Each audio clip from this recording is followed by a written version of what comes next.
Hello and welcome to Leadership Up Close. I'm Anne Lucas, the founder of Alta, and in each episode, I have a candid conversation with an impactful leader in Europe's tech landscape. They've got the t-shirt, they've got the scars, and they're here to share their insights and maybe even their secret sauce. Velocity is not my key priority. My key priority is quality. Like what really drives me in Silae is quality, because as I said, when you know the numbers, there's no trade-off.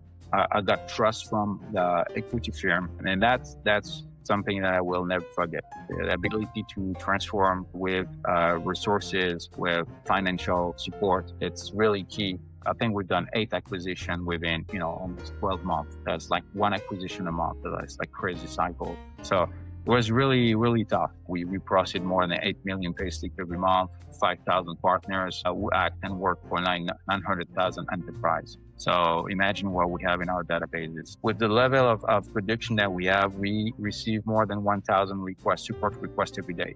I mean, we know AI is going to have a profound impact on our business, but the thing is, it's hard to tell what's going to be the velocity. When is it going to have like a really true and deep impact? So we started working on an AI project almost 2 years ago.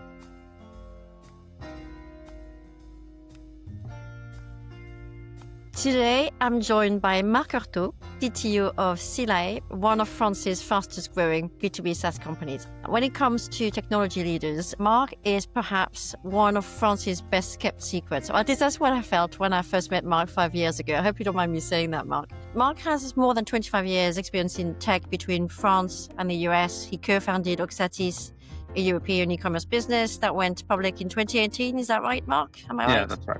Yeah. Before then leading Silae's tech transformation under Silver Lake's ownership. So he has been at Silae for the last 5 years, and it's perhaps a complete understatement to say that the business has been through massive transformation. So Marc, what we're going to talk about today is exactly that, because I think there's been so much going on at Silae. What I wanted to do was a little bit of a deep dive into what it's like to transform a tech organization from local legacy to scalable, multi-product platform with perhaps international expansion. But I want to say welcome and really happy to have you here. And I'll let you introduce yourself very briefly. Yeah, thank you. Thank you very much, Anne. So you pretty much said, the most important things that, of course, I started being interested in computing when I was very young. So I'm 52 years old. So I have a long track of technology behind me. I worked in France. I worked in the USA. I've been an entrepreneur for almost 15 years before, you talk about it. When we founded Oxatis with one of my friends, and we sold that company, and then I got the chance to join Silae, which is fantastic LBO and experience that I've been going through in the last almost 4 or 5 years now. So I was trying to cast my mind back to 2020, 2020, in fact. When I got a call from Silver Lake, and I mean, I love a challenge, but this was definitely a big challenge. And the brief, if I cast my mind back, it was Silae had just been acquired by Silver Lake. The 5 founders had left. It was a business of about 100 people, mostly all in Aix-en-Provence. I don't think many people spoke English. And I needed to find a CTO to join as soon as possible, who could speak French, spend his time in Aix-en-Provence, and also bring or deliver a massive transformation as a C-suite leader to join the rest of the team that was yet to be built. Perhaps the most challenging part was somebody who could understand sort of B2B SaaS tech best practices and processes to bring that mindset and that sort of process management into what was at the time a very French business. So what was it like for you when you stepped into Silae? Yeah, I stepped in January 1st, 2021. Because the acquisition happened in 2020, like around September, October. So as you said, I mean, the founders, there were 6 founders here. They all left the day they signed a deal with the private equity firm. So when I showed up in January 2021, founders were already gone for like 2 months. And you have to realize that these founders were pretty much micromanaging everything within the company. There was no middle management. The organization was flat. There was no procedure, no documentation, everything. So when I first stepped in the company, it was kind of a shock to me. And I knew the growth. I knew the growth of the business. I knew the revenue at the time was already like above 50 million. for an organization of less than 100 people is like remarkable, incredible metrics. And especially for me, coming from my previous company, like incredible, because I spent a lot of time in my previous company trying to make everything perfect, as perfect as possible. And then I entered this universe where everything was wrong, but the business was fantastic, because the product was fantastic. So that was kind of a shock, when I stepped in, back in 2021. The product was exceptional, but the company was already going through a very difficult time because they were not able to deliver the performance for the product. We had big scalability issues, and that was one of my first priority. And so, do you think the sort of being on a private equity context, how much pressure did that put on you stepping in as a CTO with that big transformation agenda? Well, I was lucky enough to because we had no CEO. When I joined, there was no CEO. It was just me, a CFO that arrived at the same day on January 1st, 2021, and there was the HR chief officer. So we were just the three of us for almost 9 months, and so we had very strong support from the private equity team. So they brought in expertise and they tried to help us out, because there was an office in Aix-en-Provence and there was also an office in Lyon at the time. So the company is already split between two different offices. So we got some help, at the beginning. And my big expectation after, the initial discovery, which was the scale of what we had to do. We had to do everything, like recruiting people, solving scalability issue, communication with partners.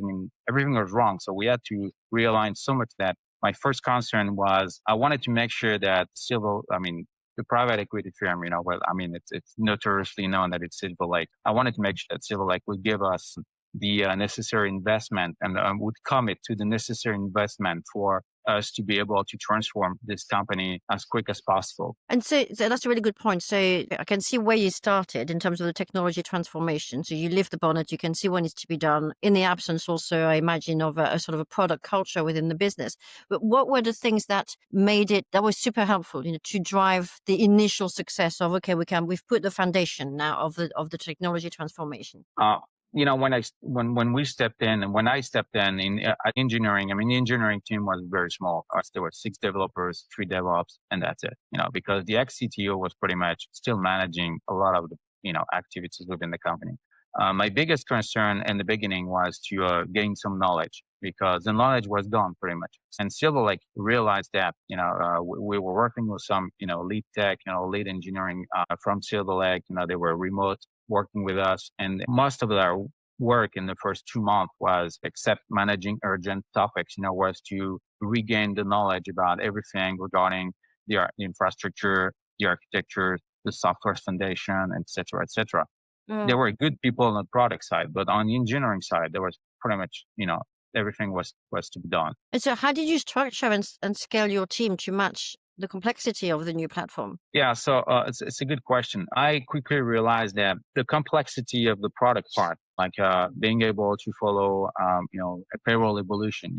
French payroll is probably the most complex payroll in the world, so it's constantly changing. So you need a very strong product team to manage this and manage the product backlog. Then I realized that I would not be able to interact or use the people already in place working on basically a product roadmap to run the transformation process. So I recruited a team that I actually called transformation team, which was made of architect, engineer. And so their goal was to focus on business continuity. And in the same time, we wanted to design what we wanted to do as a platform, how we wanted to transform this in order to be able to prepare Silae for the next few years, in terms of growth, in terms of new features in the new product portfolio and so on. Basically, I had 2 roadmaps. There was a product roadmap. I was providing support to this, and then I had this transformation roadmap going alongside, where I worked with this team. Recruiting this team was hard. It took me several months in order to, find good people. And of course, I had the chance to be already in the software forensic ecosystem, so I knew some good people. So I onboarded a few of them. I took almost 8 people from my previous experiences in the area. That helped me as a route. And then from that point on, then I grew the team from that initial route. And this team is still there, but now it has evolved in different priority. They're mainly focused on software architectures and performance. but all of them are still there, and the organization is quite different. But I think we'll probably talk about how it's organized today. But this transformation team was really key to manage the transformation from a technology standpoint. And so how did you then find working? I'm assuming at the beginning you said there was some talent on the product side, but I always think it's challenging when you're in an organization where obviously you have product working with sort of an engineering team trying to build something that makes sense for customers, supporting the business strategic transformation as well. So you mentioned it was as much a business transformation as it was a cultural transformation and tech transformation. So my question was going to be, how did you manage having to build an engineering team, but also working with a product team that clearly was expecting things to be built, but there was not really a team to deliver on that side? How did you manage those expectations? Yeah, that's hard expectation. The good thing is that there was a strong product background within the company, and that really helps because in order for the engineering team to be efficient, you need to have clear description of what needs to be done. And that's where a good product team is really helpful because they're able to deliver a clear roadmap in terms of, into the details and just not like epic, like they go to features, they go to tasks. They were able to do this kind of dispatch. And so that was really helpful. So my job there was just to provide a good engineer in order for them to work with this part of the company, which was basically the product team. And that gave me some freedom and time to focus on transformation for all the underlying topics, whether it would be the infrastructure. We had a project to do a massive lift and shift to Azure. So we had to transform the way the application was working. We had to create an hybrid application capable of running on public cloud and on our legacy infrastructure front end. This has impact at every level, even software. It's just not about server networks and etc. And there were also a lot of security topics also within the application that we needed to fix. So as I said, the transformation team that I had was completely dedicated to those tasks because there was no pollution between both teams. I was orchestrating the roadmap for the transformation while the product team was orchestrating the product roadmap. So that worked pretty well, and I think that if I had done this thing a little bit differently, I think there would have been like kind of a battle between like the product roadmap and the transformation roadmap. And sometimes you can't make trade-off. And since I had the resources, since I had the ability to recruit people, or sometimes we had a lot of consultant as well. In the early stage of Silae, the first 2 years probably had like 10 consultants working for us because that's the quick and easy way to get talented people off the shelf, like really quickly. And that's something that I've done, of course, as soon as possible. And so what do you think makes a successful sort of relationship between product and tech in that kind of context? Well, I think it all comes back to like two words, like the collaboration and the communication. There's no secret sauce there. Like if people are willing to collaborate and if the communication is smooth between both teams, and of course you need good leaders as well. Like a good product manager and good tech lead facing the product manager, and they need to understand each other's and manage the relations so that both teams are efficient. What I tried to do also, because I was responsible for recruiting all the people in the engineering side. So that's clearly the two main, items that are really important is communication and collaboration. We haven't talked about the journey that Silae has been on in terms of numbers, but when you joined, it was about 100 people, 50 million. Was it one product at the time? Just one product and legacy tech? Yeah, And pretty much. It was just a payroll product. Yeah. today you've got it's a multi-product platform. Essentially, you've built an HR suite of products. You've gone from, which has involved many acquisitions and mergers and integrations, which must bring certain sets of challenges from the tech perspective. Also, strategically as a business, you're also, going to target a slightly different market. And from the latest two acquisitions, you're going internationally. So it really feels like you've gone sort of from one business to really sort of blowing out of proportions what you're trying to do in all kinds of directions, which is amazing. What was the most challenging in all of that? Well, that's a tough question. To be honest, even though we've been in this journey for 4.5 years, and you said it, we went through a lot of different stage. 2021 was clearly like a stabilization stage. You reorganized the company, recruit people, stabilize the infrastructure and the service level, and et cetera, et cetera. 2022, 2023, that's where we started to have a multi-product ambition, Mhm. and that led to a lot of acquisitions. I think we've done 8 acquisitions within, almost 12 months. That's like one acquisition a month. That's like crazy cycle.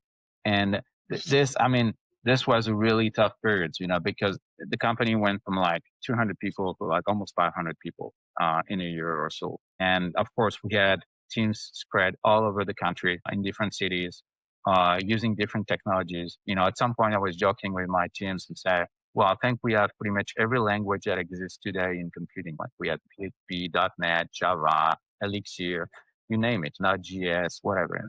And same thing for the infrastructure, like posted everywhere, all over the country in different public cloud, private cloud, legacy. So it was really, really tough. And we were given the role with the actual CPO at the time to create this platform. So to be honest, it was very difficult.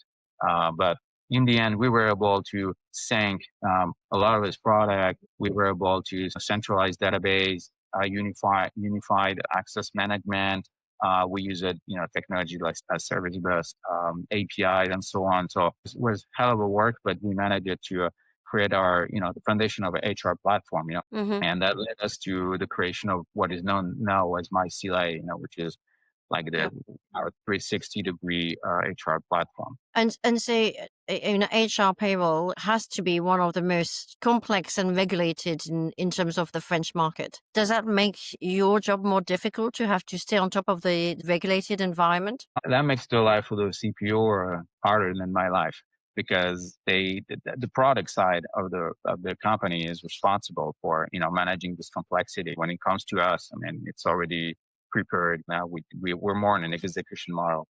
Mm. On my side, it's more like a constraints regarding GPD, security, regulations in terms of how we manage our information, information system overall. This is where I have a huge impact, because I don't know if I gave the numbers, but we process more than 8 million payslips every month, 5,000 partners who act and work for 900,000 enterprise. So imagine what we have in our databases. So I'm responsible for this because, as I told you, I also manage the security department. So this is what's really impacting me. But then the complexity is really something that I think that's the core of the CLA proposition. We're very good at managing the complexity of payroll and transfer it and implementing it into our software. And so those numbers, am I right in thinking that's about half of all SME payslips in the French market? Yeah, it is. And it's 1/3 of the global private sector. That's incredible. I don't think many people know that. And I don't think Silae is known as having such a sort of penetration in the market. And now, of course, we're entering a whole different sort of era of transformation with AI. How how are you now integrating that into your sort of the transformation that you've already delivered for Silae? Yeah, it's an important topic for CLA. Well, to be honest, we know AI is going to have a profound impact on our business, on payroll and HR. But the thing is, it's hard to tell what's going to be the velocity. When is it going to have like a really true and deep impact? So we started working on an AI project almost 2 years ago with prototypes, and we're still working on some of these prototypes. And we're also pushing some AI into production as well. What we see as of today is that if you look at a payroll administrator, he's going through a journey. Like people think that a payroll administrator will only work at the end of the month and that the goal is to generate payslips. Well, that's not really the case. They go through a very complex and long journey between collecting all the data to do the payroll. Then they need to have exchange with specific organizations. Like there's export formats that you need to deliver to the French administration. So that's some work too. So in this journey, there are lots of tasks they have to do. We strongly believe that these are topics where AI is going to have a profound impact. And this is what we're doing. Increase productivity through AI. But we don't want to see, the goal for us is not to generate payslip through AI. We have prototypes. We're working on this topic, but we think it's going to take us some time to get there. So the question is more like, what can we do to increase productivity of payroll administrator in the journey? So that's what we're doing now. And also, we're also supporting enterprise needs. With the level of production that we have, we receive more than 1,000 support requests every day. And we tried off-the-shelf product, to help us solve this massive flow of questions. They're very technical, very complex questions about payroll.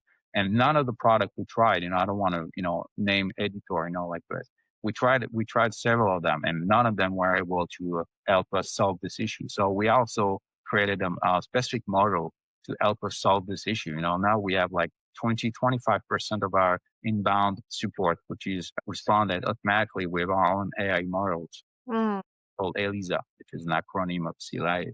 Um, so yeah, AI is going to disrupt our business, and as I said, I mean, we really focus on the production tools, ready for a payroll administrator to increase the productivity.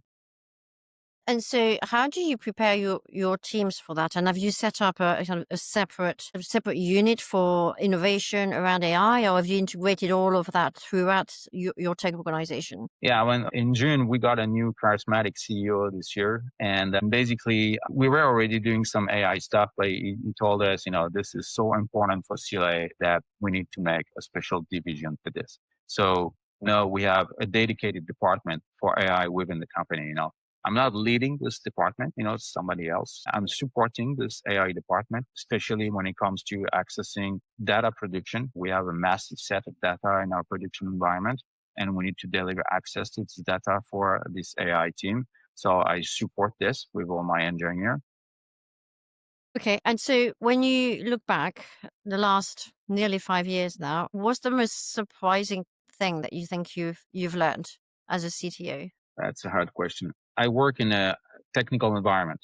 The surprising thing, I mean, to make it short, is like it goes back to what I was telling you when I showed up at CLA. It's like sometimes you make a successful product, you don't need like state of the art technology. Like the root is great idea and fit to the market. That's number one takeaway that I would take. Like especially coming from my entrepreneurial background, where maybe I spent way more time thinking about how to implement things than brainstorming about the proposal, the solution. That's kind of the main takeaway. And then coming back to my personal feelings, it was hell of an.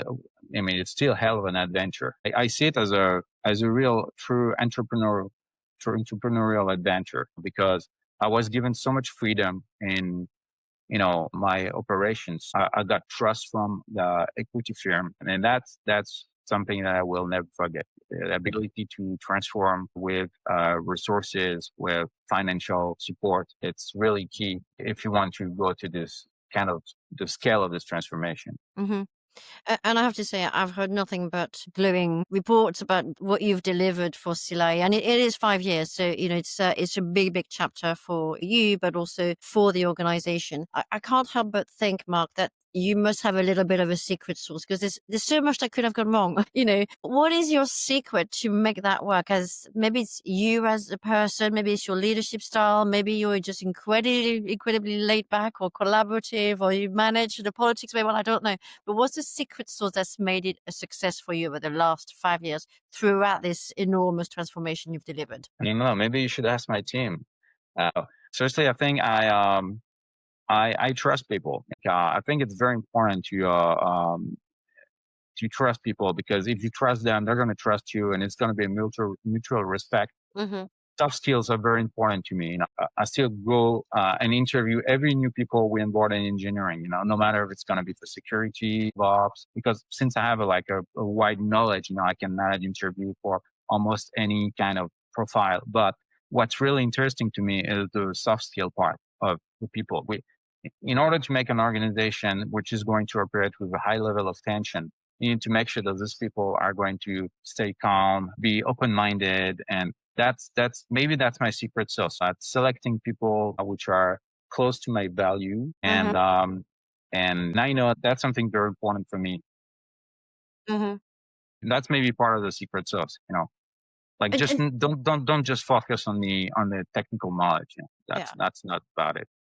And do you think, because of just how much needs to be delivered, or how much is expected around AI, do you find yourself having to be more involved in the details, sort of having to be just more operationally hands-on with your team when it comes to technology innovation? Yeah, I'm a very detail driven person. So that's another topic. And like people know that I really deep dive into the subject. So basically they cannot tell me something that is completely wrong, because they know I'll know. that it's wrong. At the very early beginning, back to in 2021, I was really operating next to the DevOps, next to the infrastructure team. We had migration over the weekend where we need to migrate like 100 databases from like a legacy system to our Azure. I was right next with them. So I also build this trust because they know I can operate what they operate, not all of what they're doing, but some of what they're doing, because I have this technical background, so they respect it. And also on the other hand, they know that I'm fair, and that's important as well.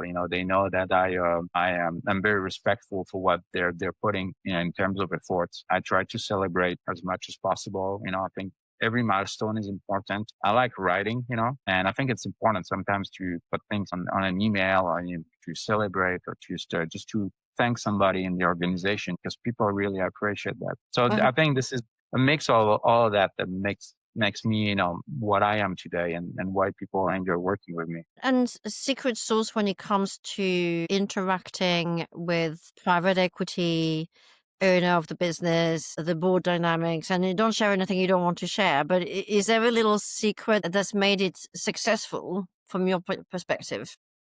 You mean in my relation with the board of the private equity team? And the rest of Mexico, because it's one thing with the teams, but then you've had peers. Some are still there, some have gone. New CEO has come in, so there's been changes around the leadership team, but also you've got a board, a private equity backer, a private equity investor, and that comes with a set of expectations that would be very different had you joined Silae prior to the acquisition. Yeah, for sure. Yeah. We went through several changes in the executive team. There are different things, working with the private equity team or like the managers and the board is they tend to simplify everything. I mean when you work with them, they don't care too much about the details. They just care about the outcome. What's really necessary in order to achieve this outcome. So you have to adapt your language and your perception when you deal with them. It's not always easy because they have an agenda that is their own agenda, which I don't know, honestly. You never really know what's going to be the agenda. I don't have all the secrets. So you have to adapt to this. So when you enter a project that is going to transform Silae, like for instance, AI, like we're entering this, we started working in AI 2 years ago with, a little bit of investment, and now we're really accelerating. So since you don't know the time frame of the private equity team, you try to find short-term, big-term milestone and long-term milestone. So they know, you align with them and then the kind of vision they might have that you don't know. Then working with the executive team, you said it. I mean, we had quite some change. We had two CEO, we had two CPO, and we changed it to COO and etc. That's enterprise life. Things are going to change. The reason why I'm still here is, first of all, because I really love this company. Since I was there day one, I know a lot of people, and I really enjoyed the journey, and I still really enjoy the journey. It really fits what I was looking for. And so working with all the other exec, I had to help some of the exec, help them onboard. I had to onboard them into the company and try to do my best so that, they can succeed in their task as well, whether it would be like customer experience and so on. As I said, in the early 2021, I mean, we were pretty much doing everything. I was involved in restructuring the customer services, the support department. Even though that's not my task, but because I had this background of entrepreneur and that's something that I've done in my previous company, I was able to manage this. So Maybe that's I the do. key. You'd been in a sort of organization where you had to be able to sort of multitask and go because you have to if you're an entrepreneur. Yeah, and that's crazy because when I think about it, I mean, sometimes I feel like Oxatis, my previous venture, was like a training for Silae.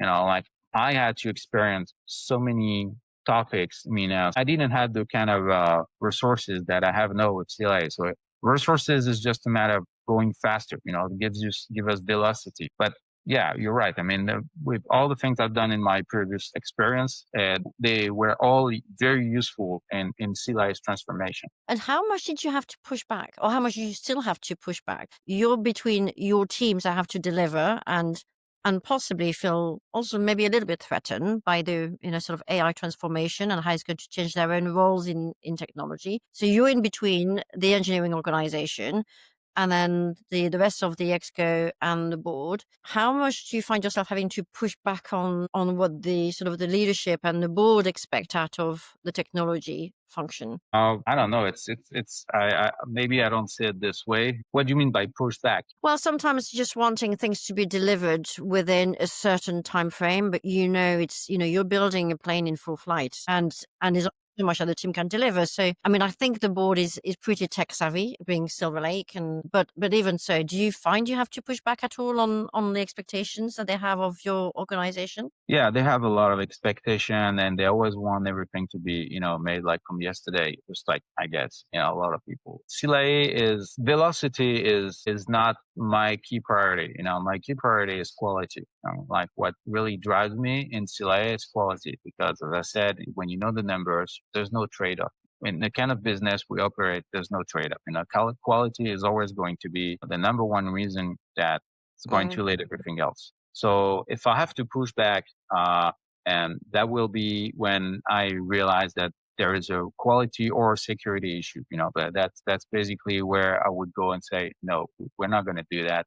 Because okay. it's not going to happen for this reason. And usually, I was able to gain, I think some trust from my peers, the executive level, or from the board.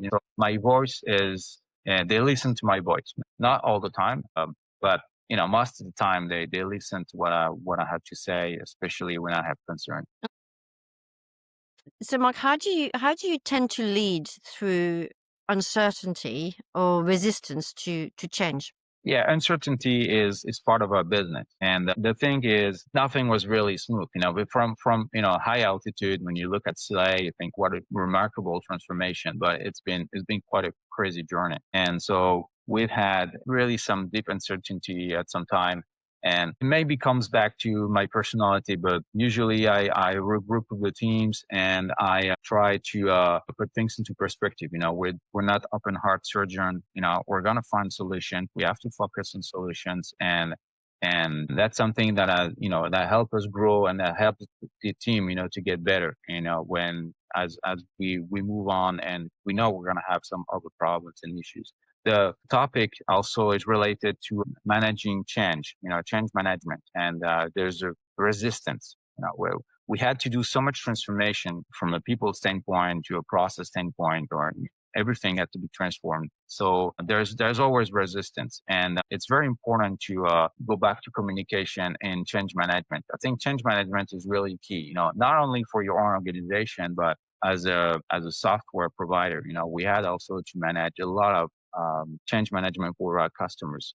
Mhm. And I think that's really the key elements in order to succeed when you operate transformation, the scale of CLA. And so, of course, AI brings yet more change, yet more certainty, and I'm sure there have been many times where you've had to pivot or you have to iterate and then take a step back and sort of change direction. How do you see the role of the CTO evolving in kind of an AI-led business today? Yeah, I mean, if you're a new CTO, I mean, of course, AI is going to be very important for your future. The productivity that AI is bringing to engineering is just crazy, especially for new projects.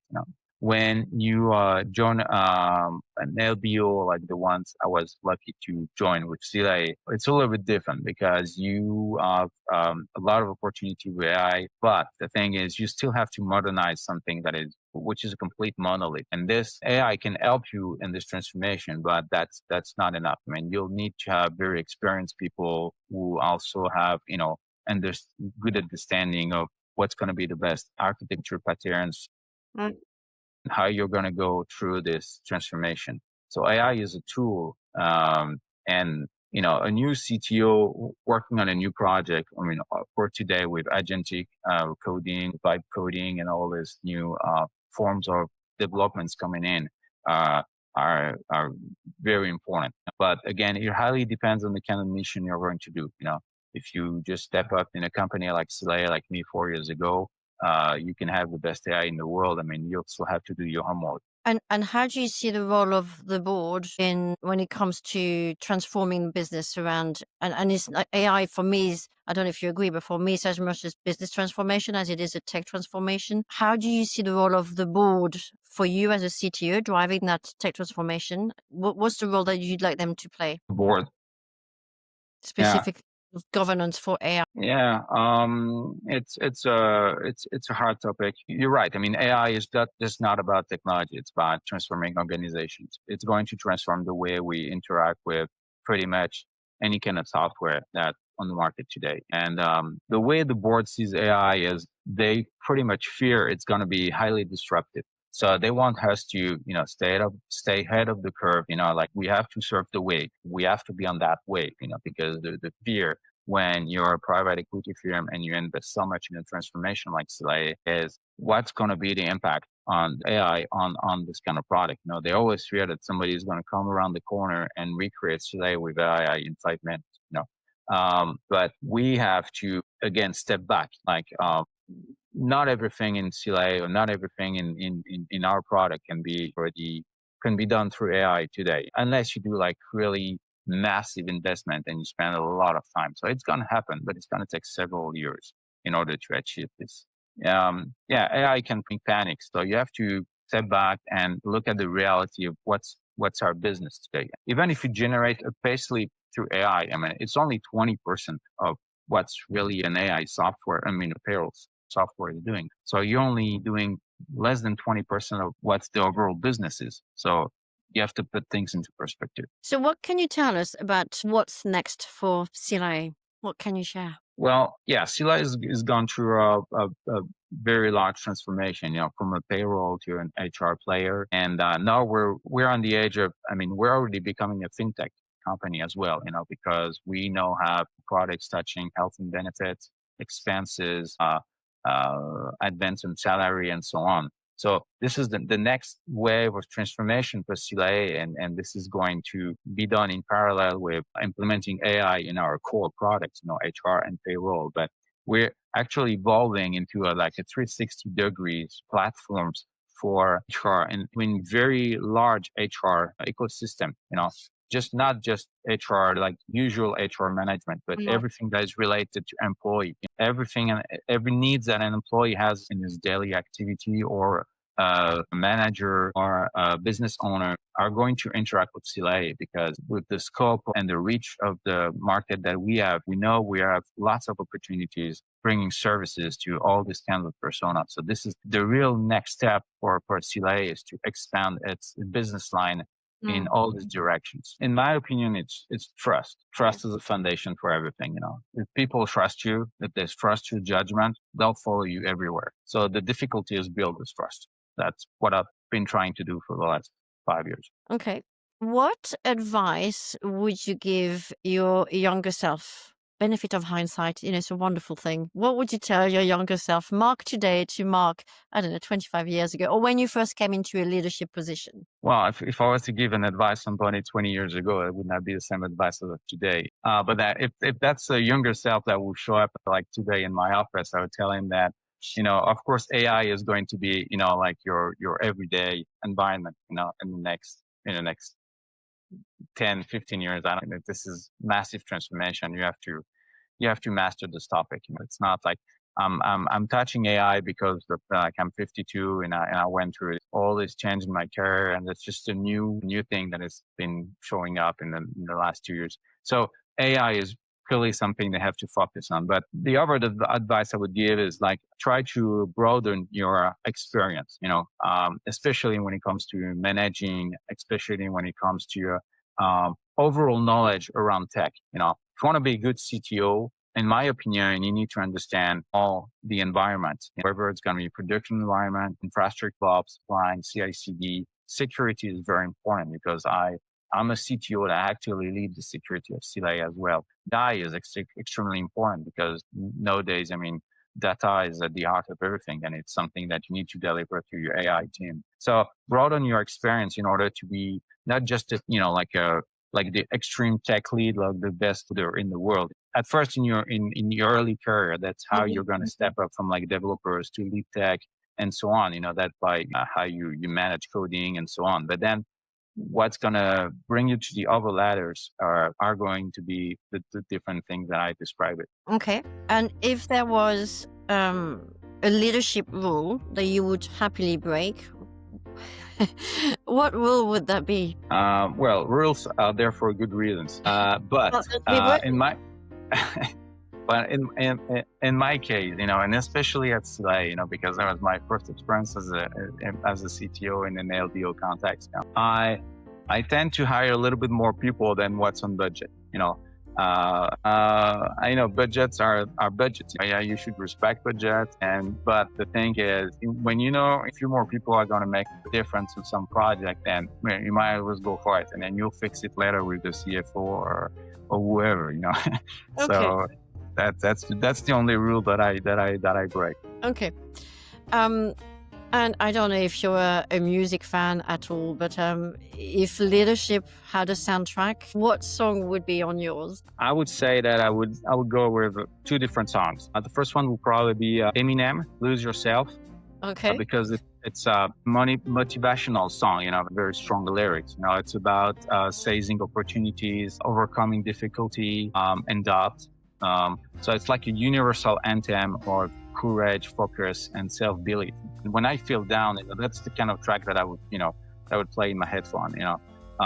And then the other one is good choice, I think. Oh yeah, good shot. I love the song. I know what you mean. It grips you, doesn't it? It sort of Yeah, it's incredible. Every time it catches you, and it goes like, wow. When you go to tough time, just play this song. It's you up. 100%. And the other one is I would go with ABBA. Winner Takes It All. That's a lot of an extreme. Yeah, I know. That's kind of my personality, because I can listen, like Guns N' Roses or Vivaldi. It doesn't matter. Good music is good music. So, anyways, the reason why I would go with Winner Takes It All is not so much about the lyrics.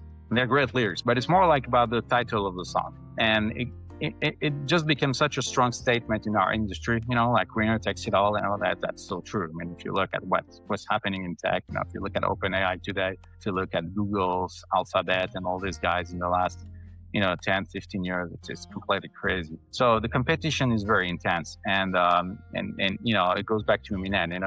If you stay focused, remember, that at the end, winner takes it all. So. And that's a little bit like Silae. Oh yeah, no, exactly. And I'm sure you've been there for 5 years, and there's more exciting things coming your way. So we'll have to sort of have a look at what the end of the chapter looks like, and I'm sure it will be the winner takes it all, because you're on the way to getting there. Marc, it's been an absolute pleasure having you on Leadership Up Close, as I've called it. Not so much a podcast, but a series of interview. I think it's just so fun having these conversations. I really enjoy discussing to detail how people get to be the leaders that they are and driving impact in. And as you said, the tech environment has been so challenging. In the last 3 years in particular, it was only high growth until 2022. And the last 3 years, impact in the last 3 years is very different to what was impact before, because it was easy. There was money, there was growth, there was high scale. You could just hire hundreds of engineers and you had impact. Today, it's very different. So I really enjoyed having this granular conversation. So thank you so much for taking the time. It's been an absolute pleasure spending more time with you.